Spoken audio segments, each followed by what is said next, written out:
Le conflit en cours entre l'Ukraine et la Russie a créé une tension géopolitique marquée par des interactions complexes et des implications régionales, laissant les deux nations investir massivement dans l'armement pour poursuivre leur domination militaire. Dans une tentative de mettre fin à cette tension, les États-Unis sont une fois de plus intervenus. Occupant une position prépondérante dans le domaine de l'armement avancé, les États-Unis ont réaffirmé leur soutien à l'Ukraine en déployant une arme avancée, extrêmement puissante et qui terrifie la Russie et la Chine. Quelles sont les capacités uniques de cette arme? Est-ce suffisant pour changer le cours de la guerre? Rejoignez-nous alors que nous explorons les capacités du nouveau missile mortel américain qui a terrifié la Russie et la Chine.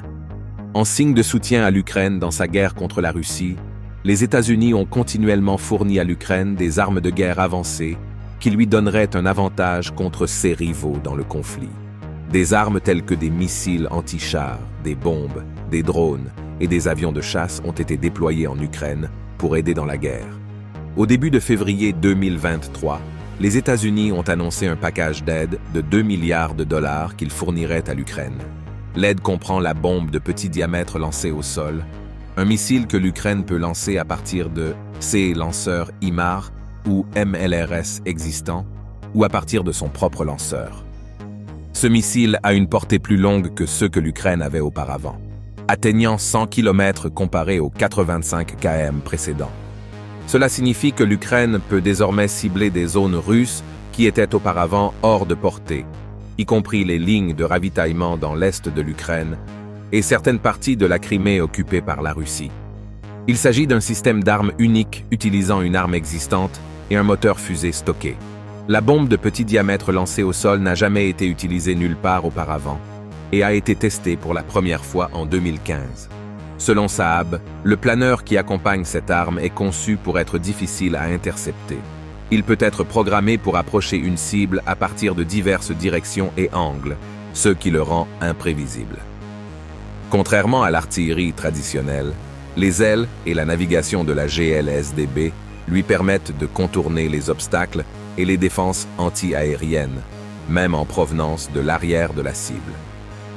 Étant un planeur, il a une signature infrarouge minimale, le rendant moins susceptible aux missiles à tête chercheuse infrarouge, comme les Manpad. Cela marque la première exportation et l'utilisation au combat de l'arme.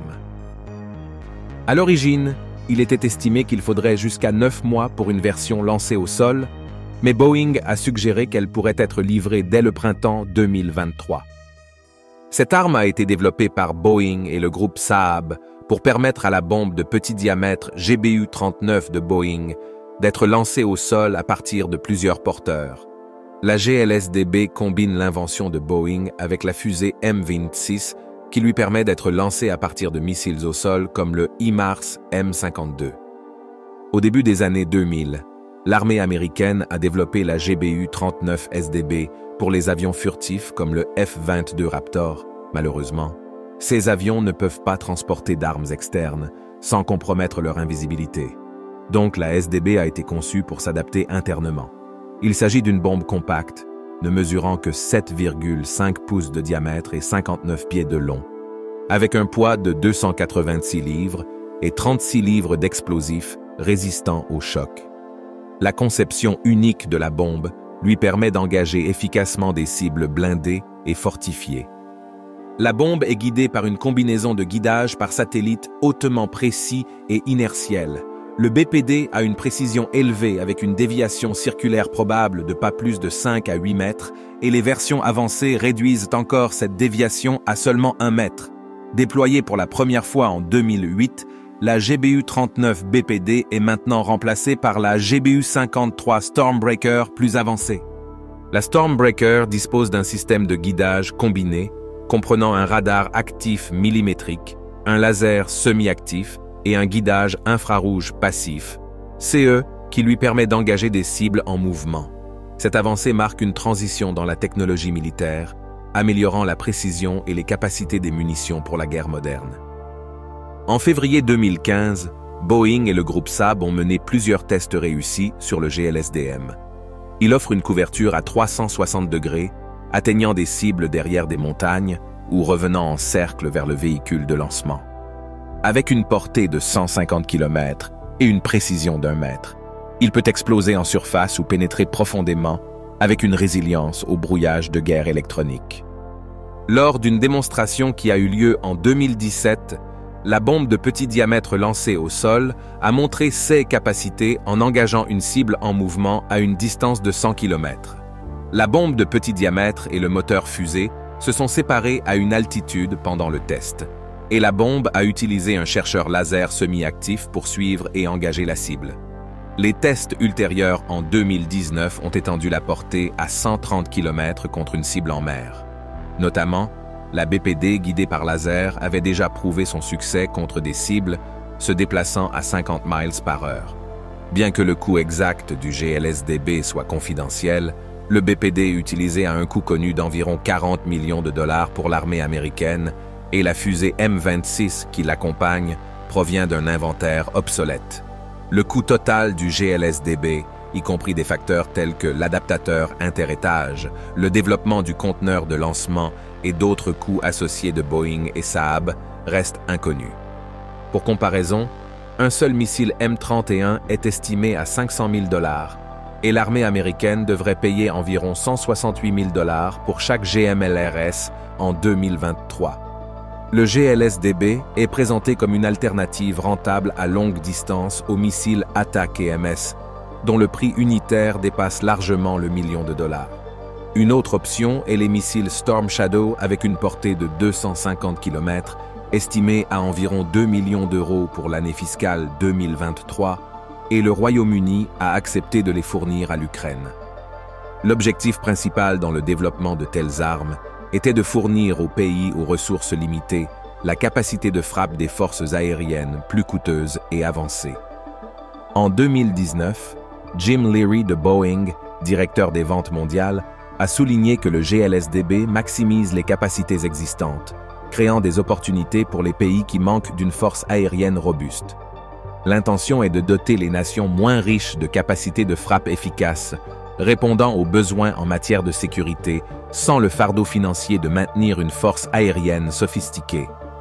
La bombe de petit diamètre. Lancée au sol a un impact plus localisé par rapport au GMLRS avec sa tête explosive haute, mais elle se révèle très efficace contre les bâtiments et les structures fortifiées. Dans les tests, cette bombe a pénétré un abri d'avion de 5 pieds d'épaisseur en béton armé. Bien que la vitesse de volume du GLSDB soit inférieure à celle du GMLRS balistique, il bénéficie davantage d'une trajectoire de planification plus complexe, d'une altitude de volume plus basse, de sa maniabilité et de sa taille plus petite, ce qui se traduit par une zone de dispersion effective compacte de seulement 0,17 pieds carrés. L'arme pourrait être considérée comme un compromis entre le GMLRS et les missiles tactiques ATAK-EMS MGM-140, avec une portée allant jusqu'à 185 miles. Remarquablement, le GLSDB est rentable à seulement 40 000 dollars, compte tenu de la réutilisation des bombes d'avions désaffectées et des moteurs de fusée presque gratuits. En revanche, les coûts des missiles GMLRS varient de 100 000 dollars à 160 000 dollars, et le missile ATAK-EMS peut atteindre 2 300 000 dollars. L'accessibilité du GLSDB en fait un choix stratégique pour les nations cherchant un équilibre entre une capacité de frappe efficace et une efficacité financière, en faisant une option précieuse pour répondre aux besoins en matière de sécurité sans les dépenses élevées associées à d'autres systèmes de missiles. Le 30 mars, Taïwan a retardé l'achat du GLSDB à la demande des États-Unis, dans le but de l'envoyer en Ukraine. L'arme est à un stade précoce de production en 2023. La partie la plus étroite du détroit de Taïwan est à portée du GLSDB, ce qui rend plus difficile pour l'armée populaire de libération de constituer une force d'invasion. Laura Cooper a informé le Congrès le 22 juin que l'Ukraine ne recevrait pas les missiles bombes de petit diamètre lancés au sol avant l'automne en raison de retard. Boeing a ensuite déclaré le 14 octobre que la livraison du GLSDB à l'Ukraine se ferait avant l'hiver, mais le 30 novembre, des rapports ont fait surface selon lesquels la livraison serait reportée au début de l'année 2024. Le seul inconvénient du GLSDB est qu'il s'agit encore d'une arme nouvellement développée. et les États-Unis n'ont pas encore eu le temps de le produire en grand nombre. Mais d'un autre côté, il n'y a pas vraiment besoin de produire quoi que ce soit. Prenez les bombes GBU-39 SDB de l'entrepôt et les moteurs de fusée pour le missile M26 dans un autre entrepôt, connectez-les, et le GLSDB est prêt. Outre le GLRBD, l'Ukraine a également manifesté un intérêt pour le F-18 Hornet. Cette arme, similaire au GLRBD, est un avion de combat polyvalent toutes conditions météorologiques construit pour la marine et le corps des Marines des États-Unis. Il sert à la fois de chasseur et d'avion d'attaque, conçu par McDonnell Douglas et Northrop dans les années 70. Le Hornet est utilisé par les forces aériennes de divers pays et faisait autrefois partie de l'escadron de démonstration Blue Angels de l'US Navy. Le F-18 Hornet est un avion hautement polyvalent, conçu avec des avioniques avancées, des écrans de cockpit et une excellente aérodynamique. Il peut transporter une large gamme d'armes, ce qui lui permet de remplir divers rôles tels que l'escorte de chasseurs, la défense aérienne de la flotte, la suppression des défenses aériennes ennemies, l'interdiction aérienne, le soutien aérien rapproché et la reconnaissance aérienne. Bien qu'il soit loué pour sa polyvalence et sa fiabilité sur les porte-avions, certains experts de l'aviation navale critiquent sa portée et sa charge utile limitée par rapport à des avions précédents, tels que le Grumman F-14 Tomcat, le Grumman A6 Intruder et le LTV A7 Corsair II, dans des rôles spécifiques tels que chasseur, chasseur d'attaque et attaque. Le Hornet est entré en action lors du bombardement des États-Unis sur la Libye en 1986 et a ensuite joué un rôle dans la guerre du Golfe de 1991 et la guerre en Irak de 2003. Il a posé les bases du Super Hornet Boeing F-18EF, une version évoluée et plus grande qui a remplacé à la fois l'ancien Hornet et le F-14 Tomcat dans l'US Navy. Ce chasseur possède une maniabilité exceptionnelle, attribuée à des facteurs tels qu'un rapport poussée-poids favorable, un système de commande numérique de volume électrique et des extensions de bord d'attaque qui maintiennent le contrôle à des angles d'attaque élevés. L'aile, avec un balayage de 20 degrés sur le bord d'attaque et un bord de fuite droit, intègre des volets de bord d'attaque pleine envergure et des volets et ailerons à fente simple le long du bord de fuite. Des éléments de conception distinctifs, notamment des stabilisateurs verticaux inclinés, des stabilisateurs horizontaux surdimensionnés et des flaperons, contribuent aux remarquables capacités de haut angle d'attaque du Hornet. Des tests rigoureux, notamment avec le véhicule de recherche à haut angle d'attaque F-18 de la NASA, ont démontré la capacité du Hornet à gérer des angles d'attaque élevés, allant jusqu'à 65 à 70 degrés en utilisant des volets de vectorisation de poussée. La NASA a également utilisé les stabilisateurs du FA-18 comme canard sur le F-15S/MTD. Le Hornet était à l'avant-garde de l'adoption des écrans multifonctions, permettant aux pilotes de passer facilement entre les rôles de chasseur et d'attaque en appuyant sur un bouton. Cette fonction unique de multiplicateur de force améliore la flexibilité opérationnelle pour les commandants dans des scénarios de bataille en évolution rapide. Notamment, il est devenu le premier avion de la marine à incorporer un bus avionique de multiplexage numérique, facilitant les mises à niveau. Conçu pour une maintenance réduite, le Hornet surpasse ses homologues plus lourds, le F-14 Tomcat et l'A6 Intruder, avec beaucoup moins de temps d'arrêt. Son temps moyen entre les pannes est 3 fois supérieur à celui de tout autre avion de frappe de la marine, ne nécessitant que la moitié du temps de maintenance. Les moteurs, General Electric F4 O4 innovant, privilégient l'exploitabilité, la fiabilité et la maintenabilité. Bien que leur performance nominative puisse ne pas être exceptionnelle, ces moteurs présentent une robustesse exceptionnelle dans des conditions diverses, faisant preuve de résistance au décrochage et à l'extinction de flammes. De plus, la conception unique du moteur F404 permet un remplacement simple sans équipement spécial.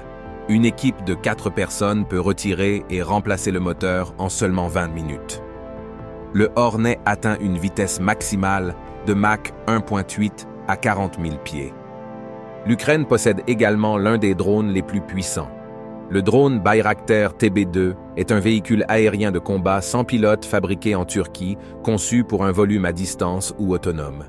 Fabriqué par Baykar Makina, il est utilisé par les forces armées turques. Contrôlé depuis le sol, son développement doit beaucoup à Selçuk Bayraktar, un ancien étudiant diplômé du MIT. Au mois de novembre 2021, le drone TB2 avait accumulé 400 000 heures de volume dans le monde entier. Principalement utilisé par l'armée turque, il a également été exporté vers d'autres nations. La Turquie a employé le drone dans des opérations contre des cibles du PKK et des YPG en Irak et en Syrie.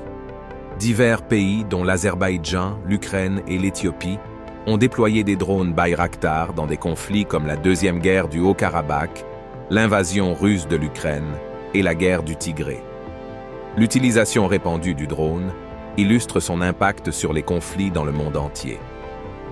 Le Bayraktar TB2 est conçu avec une structure distinctive de fuselage à ailes intégrées et à queue en V inversée, dotée d'une hélice bipale à pas variable pour la pousser.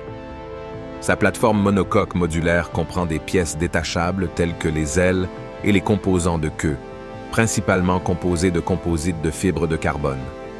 Le carburant est stocké dans des réservoirs à vessie, la consommation étant équilibrée par des électrovannes. La station de contrôle au sol suit les spécifications de l'OTAN, logée dans une unité mobile soutenant 3 personnes. Elle intègre des systèmes redondants, la climatisation et la filtration NBC. Les interfaces opérateurs comprennent 2 écrans pour le commandement, le contrôle et la surveillance en temps réel. Bien que les forces armées turques le classent comme UAV tactique de classe, les normes internationales classent le Bayraktar TB2 comme un UAV à haute altitude et longue endurance. Cette distinction l'empêche de rivaliser directement avec l'UAV Thai Anka. Le TB2 dispose d'un système de contrôle de volume très résilient avec une triple redondance et des capacités autonomes pour le roulage, le décollage, le volume de croisière, l'atterrissage et le stationnement.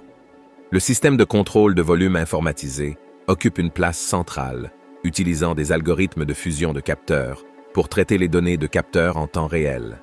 Les commandes spécifiques à la mission sont gérées par le système informatique de contrôle de mission, tandis que des actionneurs rotatifs et linéaires redondants guident la plateforme aérienne. Un développement continu est dédié à l'équipement avionique principal embarqué, au logiciel et au matériel. L'alimentation électrique pour les systèmes embarqués est renforcée par des alternateurs triples et des unités de batterie lithium-ion intelligentes équilibrées.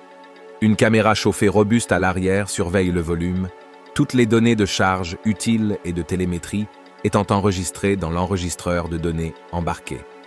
L'architecture de redondance avionique prend en charge des atterrissages d'urgence autonomes sur divers terrains si nécessaire. En utilisant des algorithmes de fusion de capteurs, y compris un système de navigation inertielle, le TB2 assure des capacités de navigation et d'atterrissage automatique, même en l'absence de signaux de positionnement global. Cette conception de système global améliore l'autonomie, la fiabilité et l'adaptabilité du TB2 dans divers scénarios opérationnels. Le coût estimé d'une seule unité de Bayraktar TB2 s'élève à environ 5 millions de dollars américains. Cette évaluation, bien que nettement inférieure à celle du drone Reaper construit aux États-Unis, est remarquable compte tenu du fait que le TB2 ne transporte qu'un dixième de la charge utile en comparaison. Bien que Baykar n'ait pas officiellement divulgué le prix, leur site web présente des rapports d'actualité sur des campagnes de financement participatif lancées en Europe en 2022. Ces initiatives visent à sécuriser des drones Bayraktar pour l'Ukraine et ont fixé un objectif collectif d'environ 5 550 000 $ par unité. Cette approche de financement participatif non conventionnel souligne l'intérêt mondial et le soutien à le déploiement du Bayraktar TB2 dans les zones de conflit, diverses entités contribuant au financement de l'acquisition de CE véhicules aériens sans pilote. Le contraste entre sa rentabilité et les campagnes de financement participatif ajoute une dimension unique à l'accessibilité et à l'implication internationale entourant le Bayraktar TB2 dans la guerre moderne. L'armée de l'air ukrainienne possède également les avancés avions de chasse MiG-29. Il s'agit d'un avion de chasse bimoteur originaire de l'Union soviétique. Développé par le bureau de conception Mikoyan dans les années 70, il a été conçu comme un avion de supériorité aérienne pour contrer les nouveaux avions américains tels que le McDonnell Douglas F-Queen's Eagle et le General Dynamics F-6 Fighting Falcon. Le MiG-29 est entré en service dans les forces aériennes soviétiques en 1983. Bien qu'initialement axés sur le combat RR, de nombreux MiG-29 ont été adaptés en chasseurs polyvalents capables d'opérations diverses et équipés d'armements air-sol. Les variantes comprennent le MiG-29M, le MiG-29K et le Mikoyan MiG-35 avancé. Le MiG-29 a gagné en popularité dans le monde entier, avec plus de 30 nations exploitant ou ayant exploité cet avion polyvalent.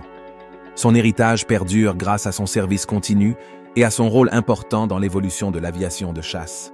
Le MiG-29 a des ailes qui balayent vers l'arrière et vers le haut, avec des extensions sur les bords avant. Il possède également des plans de queue et 2 dérives verticales avec des fentes sur les bords avant des ailes. L'avion utilise des commandes hydrauliques et un pilote automatique, mais ne dispose pas d'un système de commande de volume électrique. Malgré cela, il est très manœuvrable, excelle dans les virages et maintient sa stabilité. La structure est principalement en aluminium avec certains matériaux composites, conçus pour résister à des manœuvres jusqu'à 9 fois la force de gravité. Les commandes disposent de dispositifs de sécurité pour limiter certains mouvements, mais ces limites peuvent être désactivées manuellement. Le cockpit du MiG-29 est équipé d'un manche central traditionnel et de commandes de gaz à main gauche, le pilote étant assis sur un siège éjectable K36DM. Le cockpit dispose de cadrans conventionnels ainsi que d'un affichage tête haute et d'un affichage monté sur casque Shell ILIA-UM, mais il ne dispose pas de la capacité OTAS, ou main sur manette et manche. La conception met l'accent sur la similitude avec les avions soviétiques précédents comme le MiG-23, en mettant l'accent sur la facilité de conversion plutôt que sur l'ergonomie. Malgré cela, le MiG-29 offre une visibilité améliorée par rapport aux premiers chasseurs à réaction soviétique, grâce à son cockpit en bulle monté haut. Les versions améliorées introduisent des cockpits en verre équipés d'affichages multifonctions à cristaux liquides modernes et de véritables capacités OTAS, améliorant ainsi la fonctionnalité globale de l'avion et s'alignant sur les normes avioniques contemporaines. Le MiG-29 est également équipé de 2 turboréacteurs Klimov RD-33, capables de produire 50 kN de poussée à sec et 81,3 kN avec post-combustion. L'espacement intentionnel entre les moteurs crée de la portance, réduisant la charge à l'air et améliorant la manœuvrabilité. L'air est aspiré à travers des rampes d'admission variables sous les extensions de bord d'attaque pour les vitesses élevées en Mach. 6 moteurs, avec une chambre de combustion courte, émettent une fumée plus visible par rapport à leurs contemporains. Pour faciliter les opérations sur terrains accidentés, l'entrée d'air principale peut se fermer complètement et l'entrée d'air auxiliaire du fuselage supérieur est utilisée lors du décollage, de l'atterrissage et du volume à basse altitude pour éviter l'ingestion de débris. Les volets sur les extrémités avant de l'aile automatiquement s'ouvrent lorsque les prises d'air sont fermées.